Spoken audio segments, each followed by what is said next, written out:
There are 3 things you need to know if you're traveling in 2026 because airports have changed the rules and people are already getting stuck. So the TSA has abruptly banned seven items from carry-on luggage moving forward. Literally blown away. I just went through TSA and they stopped me for my Bible. I had my camera in there. Okay, this is a public service announcement. I don't know if a lot of people know about this. I only know about it because it happened to my son when he was traveling back home from... If you do travel a lot, or even if you don't travel a lot, you do travel here and there, these are some things you need to know before you travel, okay? Even if it's domestic.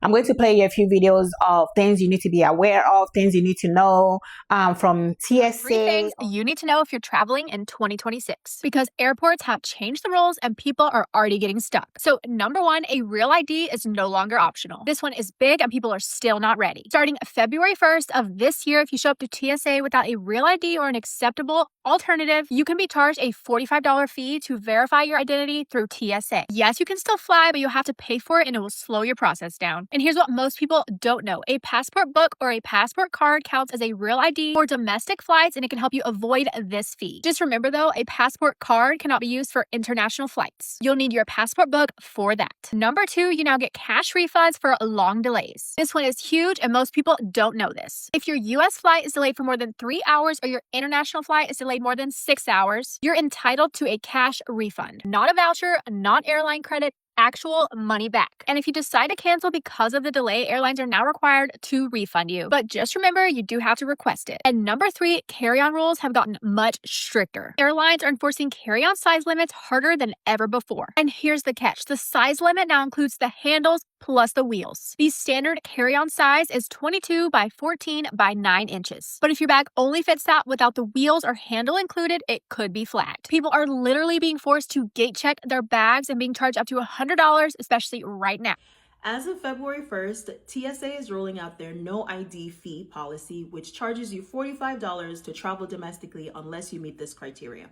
The no ID fee is an identity verification fee for travelers who are not Real ID compliant. The $45 fee covers travel over a 10-day period, which means that if you travel multiple times in 10 days, that one fee covers everything. If you travel beyond that, you're going to have to go through the process again.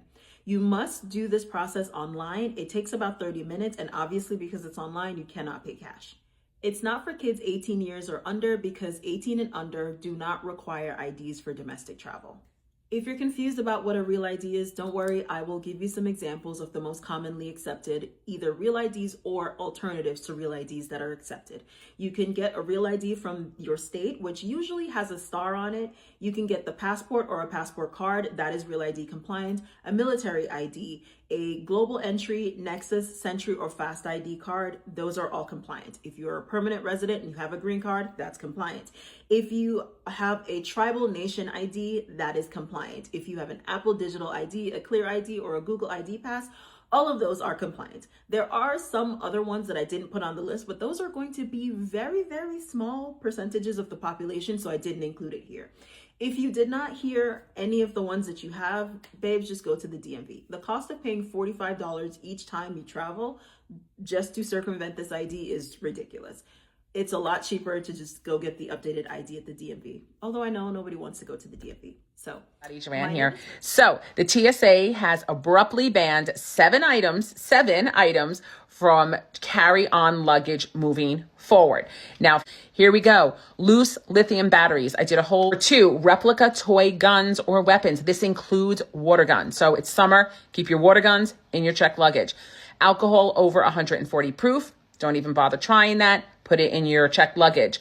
Smart luggage with non-removable batteries. So make sure your luggage has removable batteries, that anything you're bringing onto the aircraft.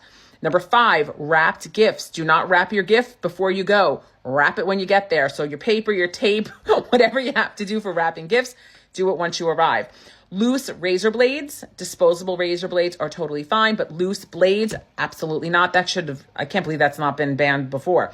And food over 3.4 ounces. I'm always asked, what is my source? Because people don't want to believe these things happen. Go to msn.com where the article was featured. You will see it for yourself. You know what? Okay, this is a public service announcement. I don't know if a lot of people know about this. I only know about it because it happened to my son when he was traveling back home from where he lives, he had checked in a bag at the airport. And when he got home, he checked his luggage to get his laptop out to find out there was nothing in his suitcase but a note stating that they had confiscated his laptop. We tried everything to get his laptop back, but they said they were not going to return it. They won't return it. They could have put it in the lost and found. They could have, but no, that's it. His laptop is gone. Finito, no more laptop. So if you're traveling, and if you're bringing your computer with you, make sure you keep it on your person, like in your personal item. Don't check your laptop in your check-in baggage because they will take it. I guess it's because of the lithium battery inside the computer. So yeah, that's just, a little, some advice for people traveling. I wish someone would have let me know about this before it happened to my son. It was a very expensive computer. I had just got it for him for Christmas.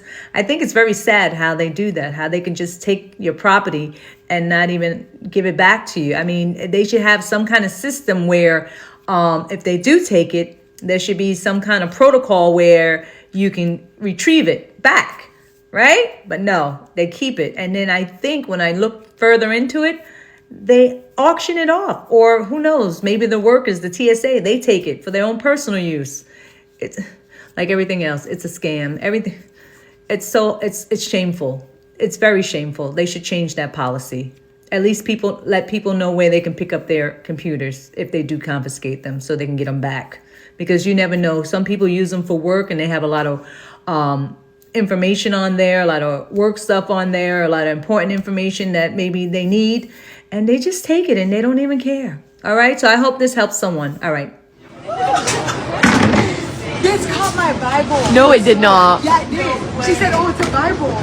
Let's go. You can't mess with Jesus." The only weapon I got is the word of God. Thank you, man. Blown away. I just went through TSA and they stopped me for my Bible. I had my camera in there. I had a bunch of other things in there. I was like, oh, it's probably my camera. Like, he told me I'd keep it in there. They stopped me for my Bible. And I was like, why would you guys stop me from my Bible? Like, just out of curiosity. He was like, oh, because the gold page is like, it's like not normal or something. And I was like, this is crazy. I got stopped fully in TSA because of my Bible. Like, my mind is actually blown away right now. Like, what? Like, it's that abnormal that people carry a Bible that I got stopped for it in TSA. Literally blown away. I don't know why they have to even change the size of carry-on luggages, because most people that are traveling in between United States, like domestic travels, they're not going with like a big suitcase to check in. A lot of people are traveling with carry-on luggages now. They are finding a way to like squeeze money out of you. So just make sure that you have the right size of luggage that they are requiring before you actually travel, because you don't want to get to the airport and then you have to pay some money like $65 or $45, whatever it is that is required of you. You know what I mean?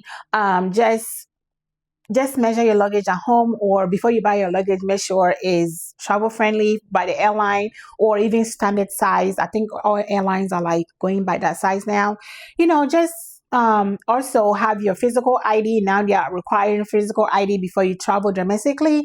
So if you have physical ID, they're going to charge you a fee. And then when you're coming back, they'll also charge you a fee. So just have your ID.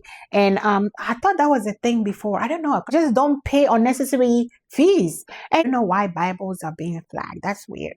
But just know before you travel, all right? All your proper documents, have your IDs, have the right size luggages. Don't pay any excessive amount of money that you're not budget for. Safe travel. Thank you for watching, and I will see you all in my next video.